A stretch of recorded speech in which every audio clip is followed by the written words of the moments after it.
Welcome. Let's discuss the writing part. This part is a bit subjective, so overall I'd advise maintaining your personality and using words you would use every day. However, I'll share a few pointers that I think will be helpful. The first one is avoid writing too formal. Most bloggers will use an academic style on their blogs, at least at the beginning. This includes long paragraphs with 5 sentences and complex words. Instead, use very short sentences and small paragraphs. In most cases, 1 or 2 lines make a paragraph. As soon as you have a separate thought, make it another paragraph. Don't be hesitant to have a paragraph with 1 or 2 lines only. It sounds ridiculous and exaggerated, but yeah, readers like it. Use contractions instead of writing I would, just say I would. Be a little loose. This is very key. Try to use active speech whenever possible. If you have a subject, avoid making statements where the subject receives action. Rather, make the subject give action. For instance, Peter was called by the manager is a very passive statement. So you could change it because Peter in this case is being acted upon by the manager. An active way of expressing the same idea would be the manager called Peter.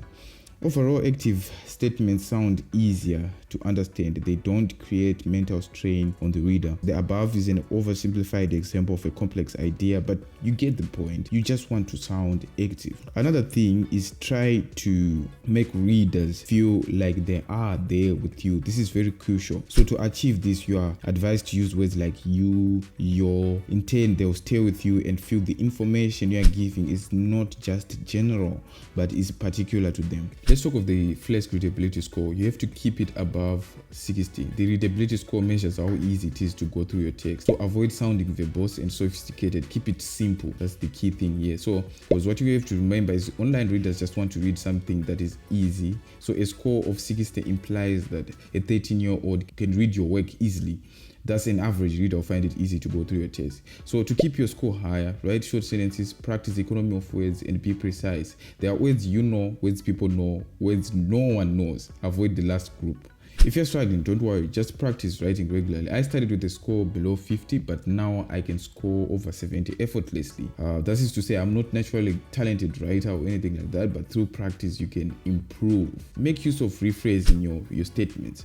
So rephrasing, make sure everything is shuffled up. Let's take an example. A, you have a statement that goes like, I have a dog, he's called Bravo, he likes drinking water, he is gray. And B, I have a dog called Bravo. To stay healthy, he drinks lots of water. His gray and white spots attract a lot of attention from my neighbors when I walk in. B is better than A because A follows a similar rhythm with all its sentences. That is 4 words in most or in all of the statements that were there. There were 4 words and 3 of the sentences started with he. You have to shuffle that up so that you can start with the subject, then another time you can start with the character of the subject, and you can have longer and shorter sentences as well.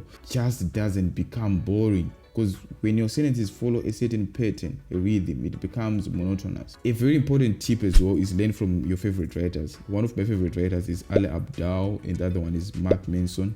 And I read their posts every now and then. It's not like I'm trying to be them, but it can help you get to understand yourself better and, get some tips from them. So I can go on and on giving you tips, but most of the skills are acquired naturally through writing regularly. Useful tools for writing are Yoast SEO, which we'll discuss later, and Grammarly, which we'll also discuss later. I have separate videos for that. Thank you for this quick lesson. I hope you learned something.